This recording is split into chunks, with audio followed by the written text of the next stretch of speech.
Hello, my name is Catherine Lewis, and this is my digital exhibition for my Sustaining Your Practice, entitled Raising Menopause Awareness.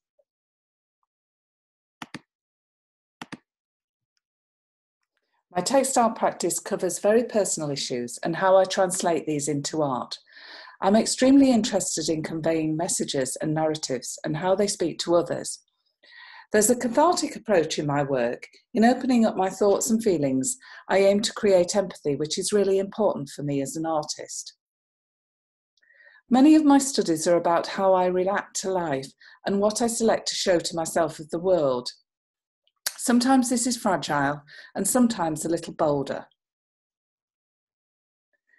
I dye, draw, paint and stitch into fabrics to create narratives. I create limited colour palettes to challenge myself to create stronger, more experimental work.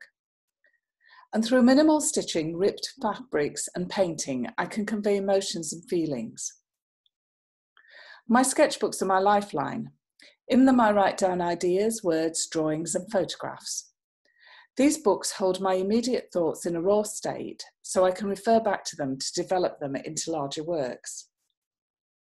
I reflect and analyse on my work and what it means to me. During the process of my practice, I can check if the work is becoming too detached. I step back and reflect, sometimes reworking the piece to ensure it says something to me as a person. I feel that in this way, I'm not only challenging myself, but also producing better work. My influences and inspirations are constantly changing and evolving.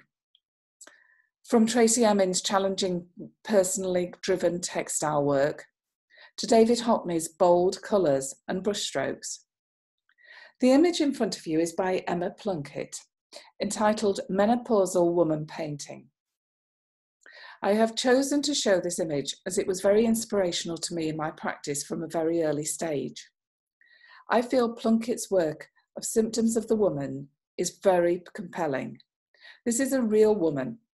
There are no metaphors of flowers and moon goddesses here.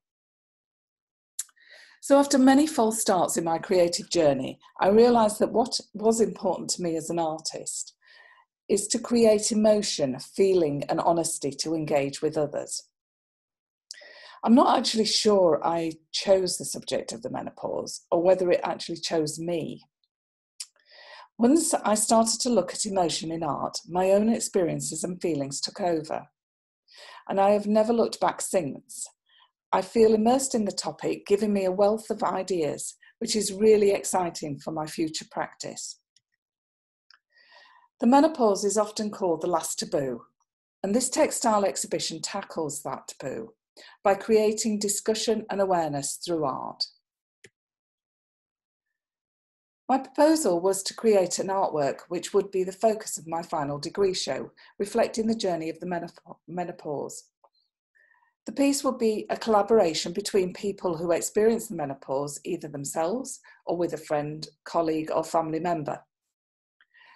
I have never collaborated in this way before, so took an opportunity to connect with other practitioners to discuss collaborative ways of working. One important piece of advice was not to get too overwhelmed by all the ideas I had. The responses were many and varied, so it was important to distill the findings to see a clear way forward to ensure it resonated with others. I used other ideas which I developed, which didn't fit in with the collaboration project, to put into the final exhibition, which you will see later. The comfort blanket. My work has strong associations with domestic items. A comfort blanket is used when reassurance and support is needed. In this piece, I collected a range of thoughts, experiences about the menopause, resulting in a different approach to my practice, giving me interesting perspectives other than my own. It was also a huge responsibility to convey thoughts and feelings of others within a piece of artwork. I needed to ensure the work was worthy of other people's contributions. I created a journey beginning with memories, followed by conveying the enormity of the menopause in the middle section, which is deliberately taking up half the blanket, then finishing with a positive life begins stage. In the menopause section, I show how a life can be torn apart by the symptoms. However, this life can be mended together again, often in a more positive and beautiful way. Japanese kintsugi is an art form using gold to mend ceramics, resulting in a broken object becoming a more precious one through repairing. Whilst working through this piece, I was also considering, how can we repair ourselves to be stronger? I work a lot with pre-loved recycled fabric, which I reinvent within my practice. I feel a connection to them, that lives can be reinvented and we can come through challenges stronger. I've dyed with turmeric, which is believed to have properties to help with depression and arthritis. This charity shop blanket has a new life to tell stories, whilst keeping its original form as a blanket, which can be wrapped around and protect the body. By weaving all these ideas into one artwork, I create a myriad of emotions and feelings for the onlooker to discuss. The silent scream. My pencil drawing of the head came from a scribble in my sketchbook based on how I was feeling when anxious and tired.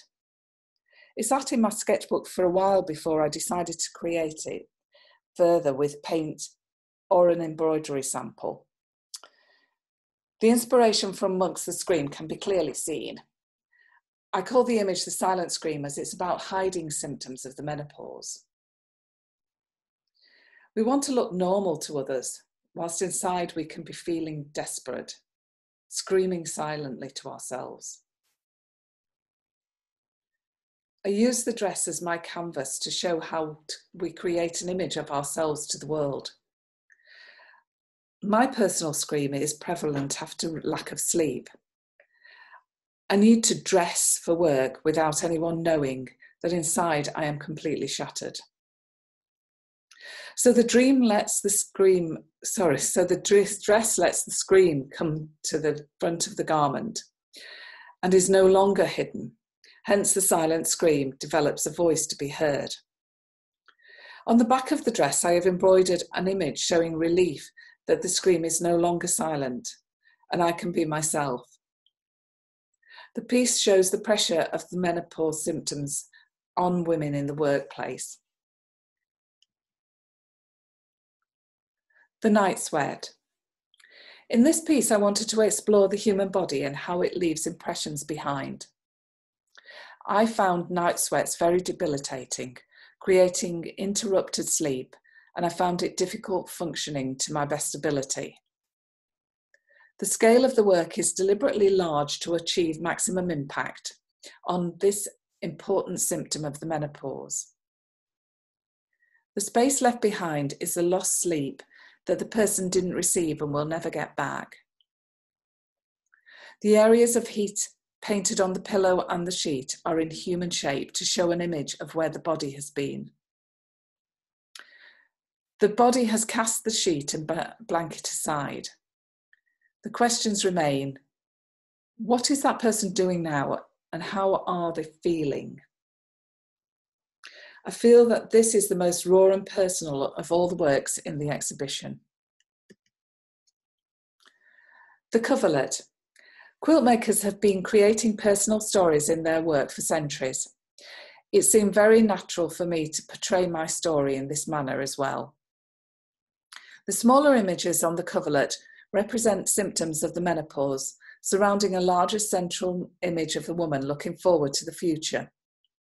I feel using domestic items to portray narratives in this way creates a strong impact for a very personal subject.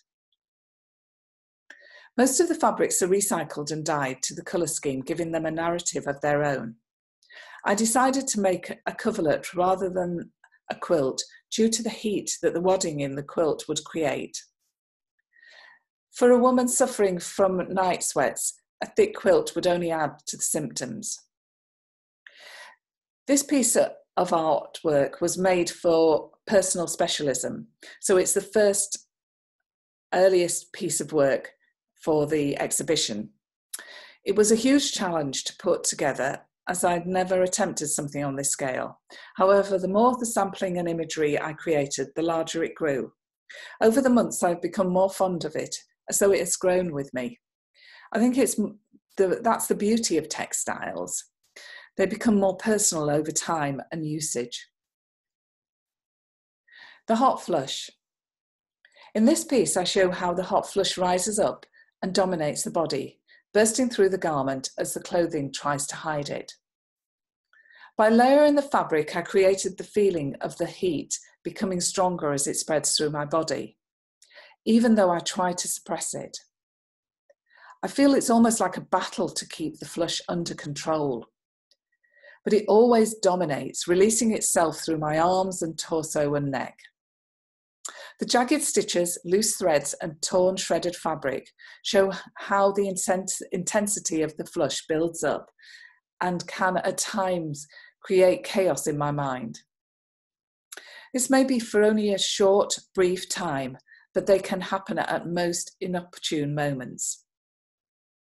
The litho stamping of a uterus over the piece has been a feature of my work since I started the topic of the menopause. At first, it seemed like a radical image to put in textiles, but it raises a lot of discussion and meaning within the piece. Why should we feel uneasy when we see an image of a uterus? It is, after all, a beautiful organ which gives life. My work is raw, open, and ready for people to react to.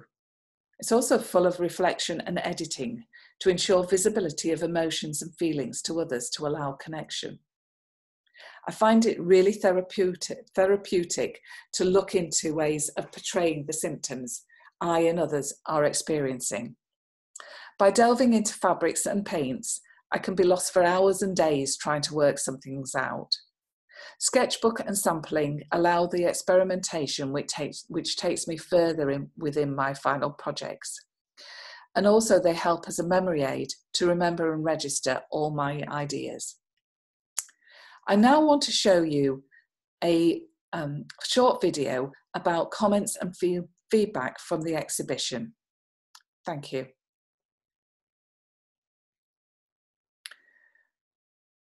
I've been overwhelmed by the response to both the physical exhibition and digitally on social media. It has grown my confidence both as a practitioner in making, but also in promoting myself and my work. I hope you have found this of interest and would like to find out more about my work. I aim to continue on with this theme for the foreseeable future. I have been researching menopause in the workplace, which will be another collaboration, but hopefully in a more face-to-face environment. The topics may change, but my practice will always come from emotions and feelings which I can relate to in some way. In addition, I'm looking at more promotion of this exhibition around the 18th of October, which is International Menopause Day. I want to thank you again for your time and support, and please let me know if you have any questions or feedback.